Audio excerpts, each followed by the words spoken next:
بسم اللہ الرحمن الرحیم۔ السلام علیکم ورحمۃ اللہ وبرکاتہ۔ عابد راجہ چینل کی طرف سے آج میں اپنے دوستوں کو اللہ تعالیٰ کا نام یا رحمان بتاؤں گا، اس کا فائدہ بتاؤں گا کہ اس کے پڑھنے سے آپ کو کیا فائدہ ہوگا۔ الرحمن کا مطلب ہے بے حد رحم کرنے والا۔ جو شخص روزانہ ہر نماز کے بعد 100 مرتبہ یا رحمان پڑھے گا، اس کے دل سے انشاءاللہ ہر قسم کی سختی اور غفلت دور ہو جائے گی۔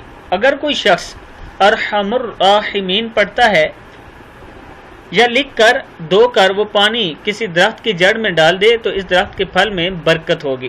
اسی طرح اگر کوئی طالب علم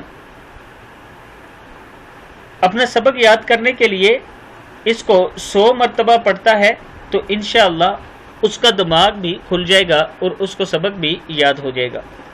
پڑھنا کیا ہے؟ یا رحمان۔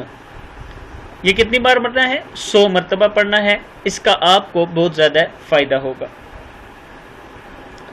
اس کے ساتھ میں اپنے دوستوں سے گزارش کروں گا کہ اس ویڈیو کو آپ نے لائک ضرور کرنا ہے، آگے شیئر کریں، اور اس کے ساتھ اگر آپ نے ابھی تک عابد راجہ کو سبسکرائب نہیں کیا تو ضرور کر لیں تاکہ ڈیلی آپ تک اچھی ویڈیو پہنچ سکے۔ السلام علیکم ورحمۃ اللہ وبرکاتہ۔